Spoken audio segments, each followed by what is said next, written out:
Hey there, I'd love to introduce you to the new Emberlit camp stove. Uh, it is a lightweight, portable, wood-burning stove. As you can see, it folds up incredibly flat. Doesn't weigh anything over about 8 ounces. It's made out of 304 stainless steel. This one right here is my own personal stove. That's why you can see the soot. I've done a lot of testing with it. And this particular stove is made out of just sheet metal.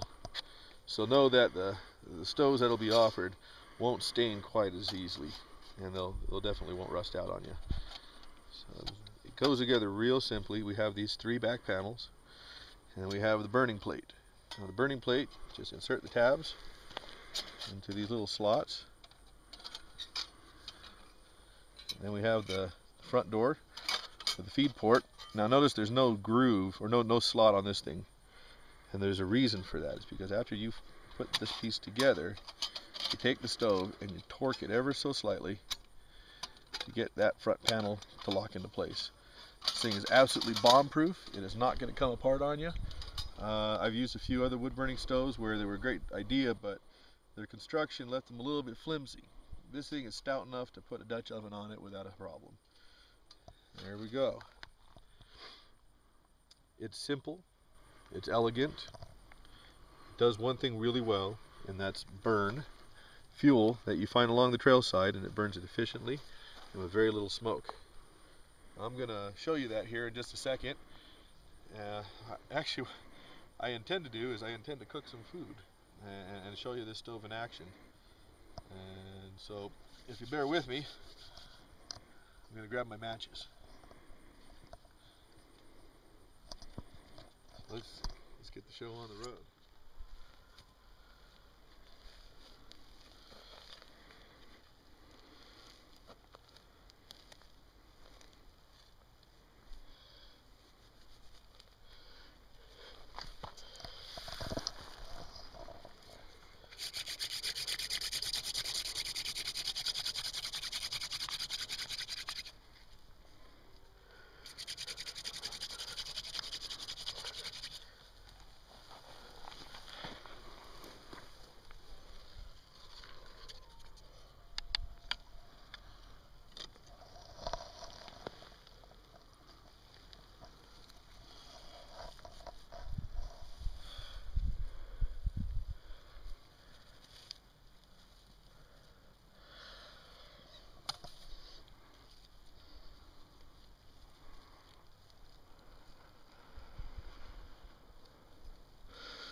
First step to start the stove is to light a very small fire inside the stove and just feed it very small twigs. It's kind of like a pilot fire.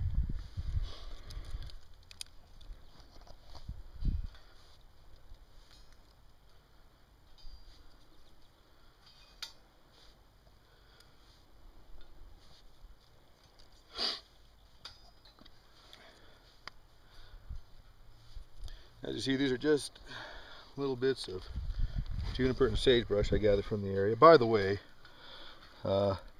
this stove is compatible with just about any form of fire lighting, even less manly versions, but it doesn't really take much to get it going, as you can see. I just figured it'd add to the rustic quality of it. Now, the stove is burning hot. It's burning good. It is just about ready for me to start putting in the actual fuel. As you can see over here, I've got a pile of wood. I'm not going to end up using all of it, but I figured maybe I can get it, better safe than sorry. But here is what separates this stove from a lot of the other ones that you'll find on the market. I've used a lot of little camp stoves like this, and one of the big frustrations for me is how you feed them. Because once you got your pot on top of it, it's kind of a pain to keep shoving little busted pieces of stick like this underneath your pot or whatever in there. And what'll happen is you'll fill it with fuel, it'll flare up, and it'll get nice and hot.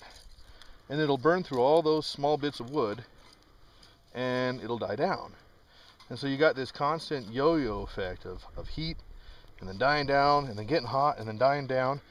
And what that does is it prolongs the time it'll take to cook your food. It'll waste a lot of fuel, and honestly, it just gets frustrating. But as you see, once the stove is lit and it's hot inside there, you fill it with larger bits of fuel, so you're not sitting there snapping all these twigs into smaller pieces. And you have a much more even burn, because that wood's going to take just a bit longer than those little twigs to burn. And as this burns, you simply push these in further. Now I got a good fire going on there. It's combining that oxygen and the heat exactly where it needs to be on the end of these sticks. So we have a very efficient burn, as you can see. There's no smoke. The heat is concentrated right where it needs to be, which is going to be right underneath my pot. So let's get to using some of this wood.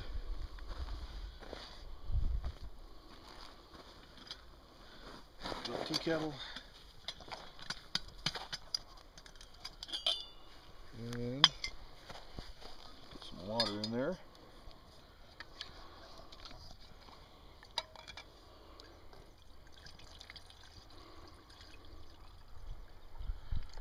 That's about 2 cups. Put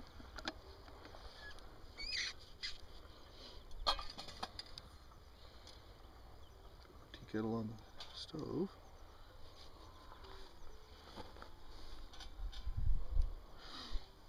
Now, what is my omelet? That's right. I said an omelet. Doesn't look like much, but this is one of my favorite camp tricks. It's an omelet in a bag. It's all the fixings, the cheese, the egg, and everything. So I'm going to kill 2 birds with 1 stone. I'm going to place this inside my water in the bag, and I'm going to cover it over.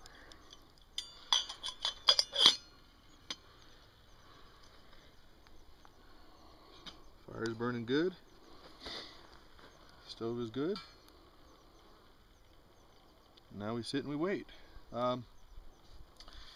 You know, this thing isn't gonna burn as fast as one of those pressurized fuel stoves like isobutane or white gas or even alcohol, because there's a lot more energy contained in those fuels than there is in wood. The difference is wood is free. And me personally, I enjoy getting out in the outdoors to slow down and enjoy those little things that are often missed in our daily schedules. You know, I don't want to come out and be in a hurry just like I am every day at work. So this is nice. It's peaceful, it's relaxing, and it's efficient. Now, if you notice about the stove, it's not dropping hot ash out the bottom of it, which is something that I find very important. Sometimes you find yourself cooking, say, on a park bench or picnic table or whatever. I mean, it's putting out heat, but it's not heating up that surface underneath. Eventually, it'll get warm enough that you keep your finger there, and you can get burned, but it's not going to brand you like a gas stove will. I mean, it's not sizzle hot. Watch, I can actually touch for a short period, I can actually touch the bottom of the stove. It's warm. It'll get you eventually, but like I said, it's not instant sizzle hot. Why is that important? If you find yourself winter camping and you're using your stove out in the snow, well, you don't always have a nice rock to set your stove upon. What's nice is I'm able to put out a piece of bark or even some wood. It's still burning real nice. I can put out a bark or a piece of wood, and I can put the stove on top of it. And with normal use, this stove will not get hot enough to ignite the surface that's under it, which is useful, because then I can just make a nice block of snow and put my stove on it and go to town. We got a little bit of a breeze here, and that breeze is, you know, disrupting the flame a little bit. That's why you see it coming out the door and just a little bit of smoke. Of course, it is juniper. Juniper is a real resinous wood, and it smokes like crazy. So this is actually pretty good considering what I have in there. The creosote that you get off of juniper is pretty astounding. If you have some nice hardwoods, some oak, ash, anything like that, you know, those woods that, you know, burn a lot cleaner, you'll have a little bit less soot. But again, I think that's part of the fun of it. As you see, you know, the flames start working their way out, so you always want to keep that feed port full. You just come over here and grab another stick as it starts to burn those down. You just keep feeding it in, keep pushing on these. Sometimes you got to wiggle them a little bit to break the coal off. That's you know, the charcoal on the end of the stick. As long as this thing is full and is properly fed, it keeps that flame like a candle right underneath your stove where you need that heat. In fact, if I hear this correctly, my pot is already almost starting to bubble. Check it out. That's about 2 cups of water. It's been less than 5 minutes, isn't it? I just hold it still right there, just so you can see the bubbles coming up. There we go. So that is 2 cups of water near rolling boil. In just a few moments, I'll have to check the clock when I get back, but I'm going to let that boil for just a little bit longer so that I can make sure that omelet is cooked all the way through. It makes the most creamy omelets this way. And while that is doing its thing, I'm going to get the next part of this meal ready. It's bacon. You know, I used to be a much thinner guy until I discovered I could cook bacon anytime I wanted it. But get my little rag out, get my pot gripper, my utensils, my fry pan. Take another peek at this real quick. Ladies and gentlemen, there you have it, a full rolling boil. And I believe that was under 5 minutes. I'll have to double check. But that's pretty spectacular considering the amount of wood that I've used so far to cook. Very little smoke, beautiful even flame, and yeah, that's cooking beautifully. I'm gonna give it probably another 30 seconds just to make sure that that egg is cooked. Let me get in there real quick again. Kind of move that around. Yeah, that's looking beautiful. Okay, get that cooking. But if all you were doing was heating up water for an instant meal, it'd be done on a handful of sticks. I didn't hardly use any of the stuff that I came with. I mean, literally just some debris I picked up on the ground around here before I started shooting the video. And so I'm looking at that. That egg is cooked. That omelet is cooked all the way through. So we're done with this part of it. Make sure the handle's not hot. Nope, it's just right. I'm going to set this aside over here to cool. And you can look inside there. Again, it's got that nice even heat, burning like a candle. And I'm going to put, I don't need a whole lot more heat, so I'm going to get my little fry pan on there. Get some bacon going. Personally, I think this is the real test of a stove. You know, if you can cook on it, and you can do it conveniently while you're out camping, I think it's a winner. This stove is easy to use. I haven't been sitting here breaking off little pencil-sized pieces of stick and twig and putting it in there to keep it going. That's the big thing to me that's important. I don't have to spend a lot of energy to cook my food. Now I just get this bacon going, and it's putting out a lot of heat. You saw how fast that stuff started to sizzle. And I'm sitting here, I'm going to add a little bit more wood, but not much. Probably this piece right here. Get that one shoved in all the way. Add this piece right here. There you go. I know a lot of people enjoy camping on an open fire. I certainly enjoy cooking on an open fire. Sometimes it's either inconvenient, illegal, irresponsible, or just impossible to have an open fire. I live out in the desert, and we're just surrounded by scrub and juniper. It's been raining a lot, so it's not too much of a threat, but you know, it'd be a little bit risky to start a big campfire out here, considering, especially if the wind were to pick up and it could blow that hot ash or those coals into the bushes behind me, and I'd have a real problem on my hands. If you look down here, there isn't any coals or anything coming out of the vents. They might have a little bit of white ash falling out occasionally. You do want to take proper precaution, but it's certainly nothing like I would have to deal with an open campfire. And I'm able to, and again, the real kicker is this is using a fraction of the wood that it would take to cook with an open campfire. A handful of sticks. I would have gone through that in my entire pile just boiling the water. This concentrates all that heat from this wood. It extracts much more of the potential energy out of this fuel by concentrating it with this, slightly tapered top, by concentrating it directly under your pot. You're not wasting any of that heat. You're getting to use it in a manner that is efficient and calming and peaceful. I really do enjoy cooking this way. The stove is simple and elegant. It does one thing really well, and that's burn. Now, you don't have to use wood. This stove will use just about any fuel that you can light, short of gasoline, obviously. You can put an Esbit stove in there. You can put a trioxane stove. You can put an alcohol stove. You can put a chafing dish heater. You can put a storm candle. You can put cardboard soaked in wax. It doesn't matter. It will contain that fire. This is a fire in a box. I've even considered using this thing as a small heater in like an open shelter, like a lean-to, especially if it's a primitive type lean-to. I enjoy doing a lot of primitive skills. If I was making something out of debris, you don't want to have a fire too close to it, because then you're going to be a barbecue.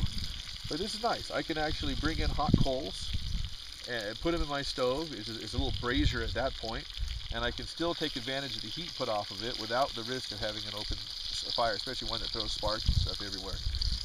Just the other day, my wife wanted some s'mores, and it was kind of ugly weather outside, so I took some barbecue briquettes. I put the barbecue briquettes in my stove, I lit them, and it burned them efficiently. There was no smoke, there was no smell, and I was able to put the stove inside on top of my oven, so I had a base that I wouldn't worry about getting warm.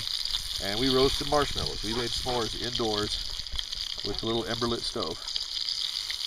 Now, personally, I like my bacon to be just a little bit chewy.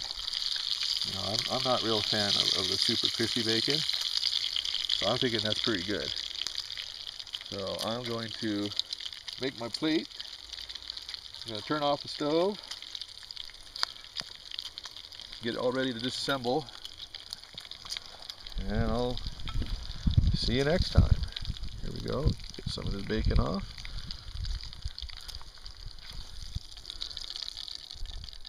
See, that grease is great. If I was cooking pancakes, I'd make griddle cakes with that bacon. Or if I were frying eggs, I'd throw it right on that oil and just make awesome griddle cakes. Can you hold this for me? Thank you. Cameraman, give me a hand. Hurry up, I'm going to eat it. I'll put this over here to cool. Stove won't necessarily brand you, but that hot oil sure would.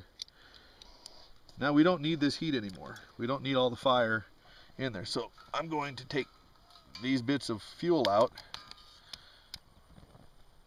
Just kind of shake them out. Leave them right here. It'll smoke a little bit because it's not, getting that clean combustion like it was in the stove.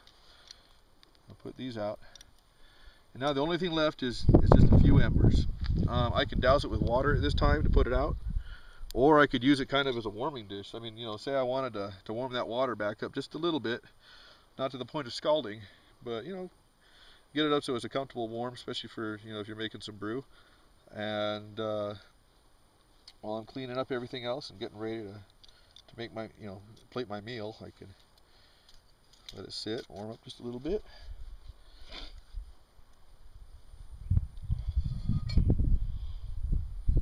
Got my water over here. Where did I put my hot cocoa? There it is.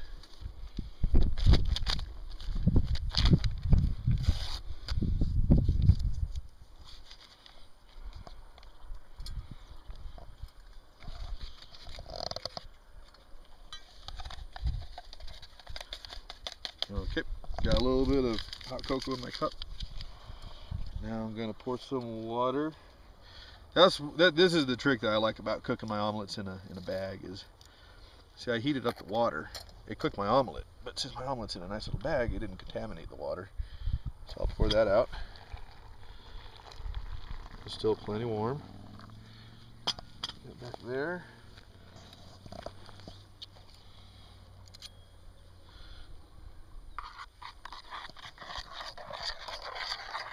Mix up my hot cocoa.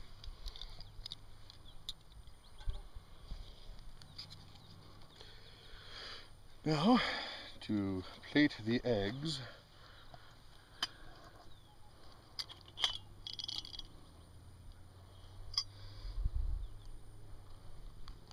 and I still got enough water in there to clean up.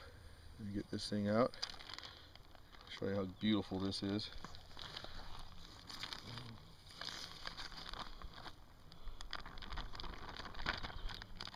Get this thing out right here. There we go. Beautiful omelet, some bacon, and some hot cocoa.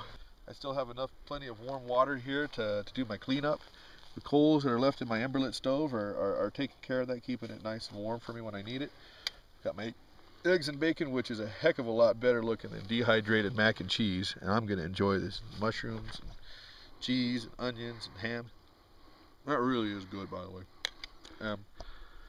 All this brought to you by a handful of sticks I picked up on the ground. So, thanks for watching. Enjoy, because I certainly am. And I look forward to seeing you on the trail. That's good.